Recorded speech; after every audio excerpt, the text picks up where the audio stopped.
Kaveri lunch box pack कर उसे अपने बैग में रखने के लिए बड़ी ही थी कि उनका बेटा दौड़ता हुआ आया और दरवाजे से ही चिल्ला कर बोला, अम्मा, गांव में पिताजी का इंतकाल हो गया। कावेरी ने सुना पर बात को अनसुना कर वे अपना काम करती रहीं। यद्यपि पति के मरने की खबर से एक क्षण को मन में कुछ जरूर हुआ था, किंतु उन्होंने कोई प्रतिक्रिया नहीं दिखाई। आप सुन रही हैं ना? यह कहकर सुंदरम ने माँ का कंधा पकड़ उन्हें झकझोरा तो कावेरी उसे एकटक निहारती रही, मानो पूछ रही हों कि तू क्यों झकझोर झकझोर कर यह कह रहा है। छोटा बेटा भी तब तक वहां आ गया था और क्रोध से माँ को घूरने लगा, मानो वे उसकी अपराधनी हों। पिता कल रात को गुजर गए हैं और आप यह सुनकर भी दफ्तर जाने की तैयारी में हैं। कावेरी चुपचाप फाइलें उठाकर बैग में सहेजने लगीं। उनका दिल शून्य था, न उसमें स्पंदन न संवेदन की कोई लहर थी। उनका हृदय मरुस्थल सा बन चुका था। कावेरी अपना पर्स और बैग उठाकर घर से निकल गईं। बसों की भीड़-भाड़ में भी कावेरी का मन शांत रहा। दफ्तर में भी उन्होंने किसी को कुछ नहीं बताया और रोज की तरह अपना काम करती रहीं। कावेरी के दफ्तर चले जाने से उनकी दोनों भाभियां मन ही मन काफी नाराज थीं। 1 बजते-बजते दफ्तर में अमलू भाभी ने फोन कर बता दिया था कि कावेरी के पति की रात को मौत हो गई है। तुम्हारे पति का कल रात देहांत हो गया और तुम दफ्तर आ गई, मैनेजर ने कहा। कावेरी के इस व्यवहार से दफ्तर के लोगों को समझ में आ गया कि कहीं कुछ गड़बड़ है। दफ्तर में दबी जुबान से चर्चा होने लगी। कावेरी को दफ्तर का वातावरण अजनबी सा लगने लगा तो वे घर आ गईं। घर में आस पड़ोस के लोग जमा थे। उनकी भाभियां और बहुएं उनके बुरे व्यवहार को लेकर चर्चा कर रही थीं। घर का दृश्य देख कावेरी को समझते देर न लगी कि अमलू भाभी किस बात को लेकर इतना फसाद खड़ा कर रही हैं। कावेरी को देखते ही बेटा सुंदरम पास आकर बोला, अम्मा, हम सब जा रहे हैं, तुम चलोगी? तुम सबका मरने वाले के साथ कौन सा रिश्ता है जो मेरा जीवन यातनाओं से भरते जा रहे हो? आज तक तुमने अपने बाप की शक्ल देखी? आज 35 साल के बाद सब चेत रहे हैं, जिससे मेरा नाता तुम सबने मिलकर तुड़वा दिया था। आज मेरे सूखे जख्म क्यों छीलकर हरे कर रहे हो? नहीं कावेरी, बड़े भाई ने समझाते हुए कहा, जो हुआ सो हुआ। तुम्हारी ससुराल से यह खबर आई है। अगर खबर न आई होती तो बात दूसरी थी। आखिर है तो वह तुम्हारे दोनों बेटों का पिता ही। छोटे भाई ने जोड़ा। दोनों बहुएं यह नहीं चाहती थीं कि बाहर का कोई बात बनाए, इसलिए कहा, देखो अम्मा, अब पिताजी जीवित नहीं हैं। मरते समय उन्होंने अपने भाई से अपनी पत्नी और बच्चों से मिलने की बात कही भी होगी तो हमें क्या पता। माँ, अगर आप जाएंगी तो उनकी आत्मा को शांति मिलेगी कि मेरी पत्नी ने मुझे माफ़ कर दिया, मेरा अंतिम संस्कार भी किया। आपकी आने वाली पीढ़ी यानी पोते पोतियों के सुखमय जीवन के लिए आपका चलना जरूरी है।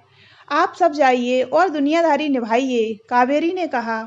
मैं न दुनियादारी निभाऊंगी और न आपकी बातों में आऊंगी। यह सुनने के बाद बड़ी भाभी अमलू ने सिर धुनना शुरू किया और जोर जोर से कावेरी को ताने देने लगीं। दूसरी भाभी भी बड़ी के मुताबिक छाती पीटने लगीं। घर में चीखने चिल्लाने की आवाजें गूंजने लगीं। दोनों भाइयों के जोर देने पर अनमनी सी कावेरी उठी और बोली, आपको मेरा जीवन नरक में ढकेल कर खुशी होती है तो चलो। इतना कहकर चप्पल पहन वे घर से बाहर आ गईं। 35 साल पहले जिस घर को छोड़कर कावेरी गई थी, उस घर में पति कुमरेशन की लाश जमीन पर पड़ी थी। शराब पी पी कर उनका शरीर बड़ा भद्दा और स्याह पड़ चुका था। दूर से देखने पर किसी कोड़ी की लाश लगती थी। उस पर मक्खियां भिनभिना रही थीं। कावेरी ने एक नज़र लाश पर डाली और मन घृणा से भर गया था। इतना ऊंचा पद और पैसा होते हुए भी कुत्ते की मौत। इस पियक्कड़ को क्या पता कि सारा पैसा छोटा भाई खा गया था। कावेरी का मन भर आया। वे बाहर आ गईं। क्रियाकर्म दाह संस्कार रीत रीत नहीं निभाओगी भाभी? कावेरी के देवर ने पूछा। आज तक तुमने सब किया है, आगे भी तुम ही करो। इतना कहकर कावेरी खामोश हो गईं। उनके मन में पति के मरने का तनिक भी अफसोस नहीं था। रिश्तेदारों ने उनको बिठाकर सिर पर पानी डाला, पहनने को साधारण सी साड़ी दी और विधवा को लगाने वाली भभूत लगाई। दाह संस्कार करते समय पोती पोते मृतक कुमरेशन के इर्द गिर्द खड़े कर दिए गए। दाह संस्कार कर शाम 7 बजे सब घर आ गए थे। बड़े बेटे सुंदरम ने बताया कि आगे का सारा इंतजाम उन्हें ही करना है। कावेरी क्षुब्ध हो उठी। मुझे कुछ नहीं करना है। मैं इस आदमी को नहीं जानती। जब मेरे दफ्तर के पीछे रहते हुए भी यह कभी मुझसे मिलने नहीं आया। न कभी पता लगाया कि बच्चे कैसे हैं, कितने बड़े हो गए हैं, क्या कर रहे हैं। आज मेरे दोनों बच्चे काबिल और बेहतर जीवन जी रहे हैं तो अपने बाप के कारण नहीं, बल्कि मेरे कारण, क्योंकि मैं खुद रात दिन मेहनत करती रही, किसी ने मुझे मदद नहीं की। पर अम्मा, मुन्नुस्वामी ने टोका। तू चुप कर, कावेरी चीखी। तू क्या उसकी तरफदारी कर रहा है? तूने तो अपने पिता की शक्ल तक नहीं देखी। आज ही देखी है ना, फिर कौन सा पिता और कौन सा चाचा? मर गया तो क्रियाकर्म हमें करना है और जिंदा था तो सब उसका था। कावेरी ने भाभियों के तेवर देखे तो समझ गईं कि ये बदला लेना चाहती हैं। अतः एकाएक चिल्लाईं, तुम मुझे विधवा देखना चाहती हो ना? ठीक है, आज से तुम सब अपने मन की करो, मैं कुछ नहीं बोलूंगी। कावेरी पिछले 35 साल के जीवन में जाने कैसे कैसे कटीले रास्तों को पार कर चुकी थी। उन्होंने कमरे में झांका तो सारा परिवार गहरी नींद में सो रहा था। खिड़की खोलकर बाहर देखा तो सड़क पर उनके जीवन की भांति सन्नाटा छाया था। हाँ, भाभियों के चेहरे संतुष्ट प्रतीत हो रहे थे। हवा तेज चल रही थी, खिड़की के पट जोर जोर से हिलने लगे। उन्हें अंदर तक किसी अज्ञात भय ने घेर लिया। उन्होंने झट उठकर खिड़की बंद कर दी। मन में उठ रहा शोर बढ़ता जा रहा था। साए साए की आवाज मानो मरे पति की हो, जो मुंह चिढ़ा कर कह रही हो, क्यों घर छोड़कर भाग गई थी ना, आज मेरी विधवा बनी है। और इसके साथ ही अतीत के बेदिन कावेरी की आंखों के सामने साकार होने लगे। अमलू भाभी की जिद के चलते ही माता पिता ने इस रिश्ते के लिए हाँ की थी, क्योंकि कुमरेशन भाभी का चचेरा भाई था और कावेरी की सुंदरता पर मुग्ध था। उसने अमलू भाभी को उपहार में साड़ियाँ, गहने देकर पटा लिया था। कुमरेशन पुलिस विभाग में कर्मचारी था। आस पड़ोस वालों ने तारीफ करते हुए कहा था, कावेरी ने क्या तकदीर पाई है। लड़का अच्छी सरकारी नौकरी के साथ साथ हृष्ट पुष्ट व रूपवान भी है। भाभी की माँ ने कहा था, उपहारों से घर भर जाएगा और कुमरेशन तो एक काबिल पुलिस वाला है। शादी के बाद कावेरी की घर गृहस्थी खूब जमी। सास ज्यादा नहीं बोलती थी, मशीन की तरह घर का सारा काम करती रहती। कावेरी भी उनका पूरा हाथ बटाती। सुंदरम 2 साल का था और मुन्नुस्वामी 2 माह का था। एक दिन सास ने कहा, आज कुछ मेहमान आने वाले हैं, अच्छी तरह से तैयार हो जाना। और उनकी आज्ञानुसार वह तैयार हो गई थी। घर में जो मेहमान के नाम पर आए वे सारे के सारे अय्याश थे। देर रात तक खाते पीते रहे। उस दिन से यह हर रोज का नियम बन गया। आए दिन शराब की बोतलें, सोडा, मछली आदि लाई जाती और माँ बनाया करती। जब वे आते उस समय कुमरेशन ड्यूटी पर होते। कावेरी जब भी इस बारे में पति से कुछ कहना चाहती तो वे बिना सुने उठकर चल पड़ते। एक दिन सास ने जब कहा, कावेरी उसके साथ पिक्चर जाकर देखा, तो वह भौचक्की हो सास की तरफ देखती रह गई। मुझे पिक्चर देखना पसंद नहीं है माँ, मेरा बच्चा बहुत छोटा है। यह कह कावेरी सास की बात टाल गई। 2 दिन बाद कुमरेशन ड्यूटी से घर आए तो माँ की बातें सुनकर झुंझला उठे। तुमने इसे समझाया नहीं कि इसे पिक्चर जाना चाहिए था? क्या वे इसे खा जाते? पति के मुंह से यह सुनकर कावेरी को काट मार गया।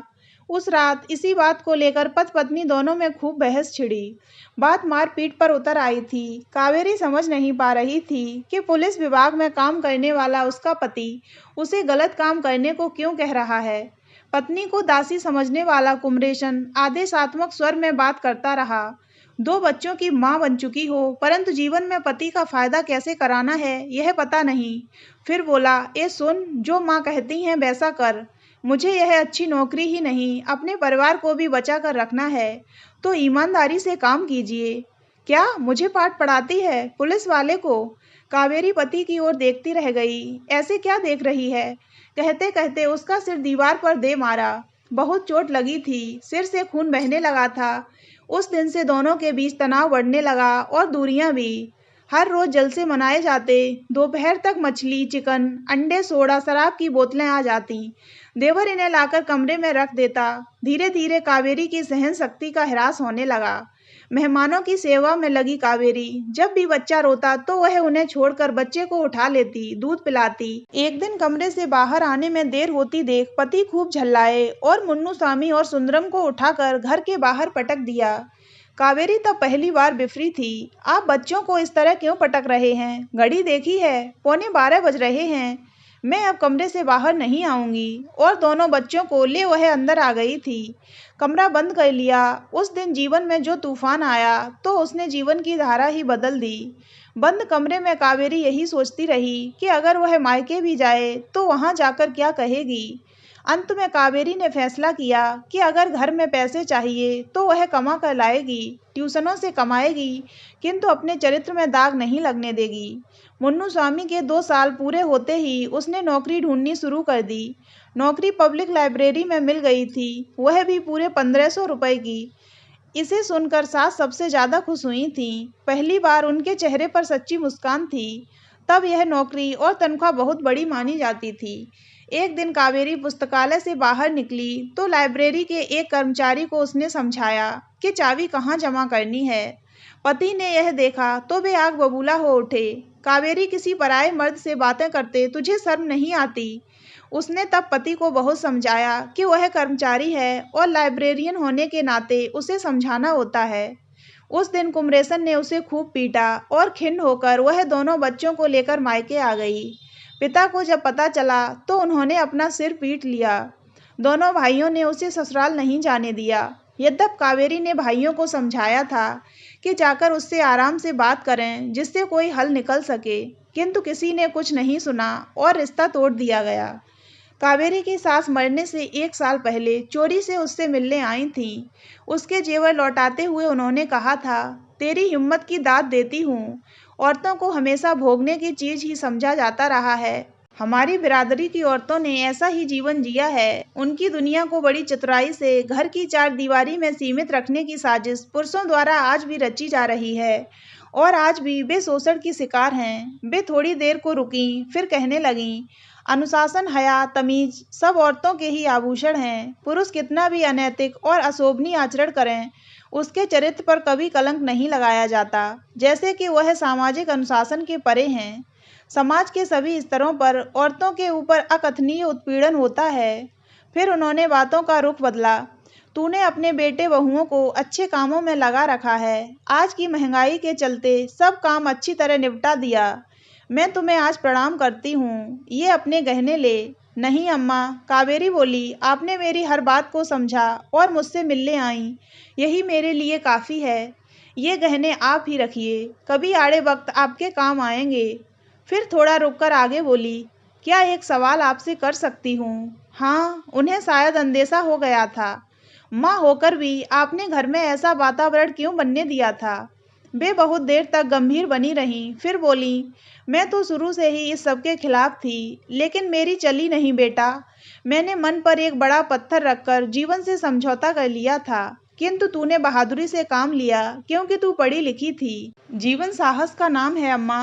कावेरी आगे बोली, अगर आप साहस करती तो आज न आपके पुत्र की दुर्दशा होती, न मेरी गृहस्थी टूटती। अब मैं उसे अपना पति नहीं मानती। उसके मरने पर मैं किसी प्रकार का शोक नहीं मनाऊंगी। यह सब सोचते सोचते जब वह अतीत से वर्तमान में आई तो कमरे में देखा सारा परिवार उसी तरह थका मांदा सोया था। उसने केसरी बॉर्डर वाली साड़ी निकाली, नहा धोकर तैयार हुई, कुमकुम लगाई, पर्स खोलकर चेकबुक निकाली, बड़े छोटे सबके नाम 2-2 हजार के चेक काटे, साथ ही एक पत्र लिखा, मेरे बच्चों, मैं बस स्टैंड के बाहर की सीढ़ियों पर बैठी हूँ। सूर्य की प्रथम किरण के फूटते ही मेरे मन का अंधकार मिट गया है। जन्म मरण हमारी नियति है, जिसका सामना हम सभी को कभी न कभी करना ही होगा। इस दुनिया में पैदा हुई हर चीज का अंत है। जीवन हर क्षण में हमें मृत्यु के करीब ला रहा है। हम बूढ़े होना नहीं चाहते, किंतु होते जाते हैं। हम अपने शरीर को अपना मानते हैं, किंतु यह तो हमारा नहीं है।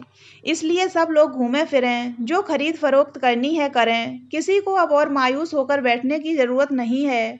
आज नया वर्ष है, इस नए वर्ष का स्वागत नई सोच से करें। मैं जिस तरह प्रतिदिन रहती आई हूँ वैसे ही रहूंगी। आपकी कावेरी। प्रातः 7 बजे के आसपास जब परिवार के सदस्य उठे और पत्र पढ़ा तो उनके मन में भी नया प्रकाश हुआ। कल तक जो कावेरी को दोषी करार दे रहे थे, उसके परिपक्व विचार देख सबके सब नकारात्मक मार्ग से सकारात्मक मार्ग की ओर सोचने लगे। एक नई खुशी की लहर घर परिवार में फैल गई। ऐसी खुशी जो बिल्कुल नई तरह की थी। सबने देखा केसरी साड़ी पहने सजी धजी अम्मा बस स्टैंड की सीढ़ियों के पास बैठी थीं और एकटक सूर्य को देख रही थीं। सब दौड़ते हुए उनके पास पहुंच गए और उन्हें गले से लगाकर प्यार करने लगे। आज सूर्य की किरणें नई आभा बिखेर रही थीं।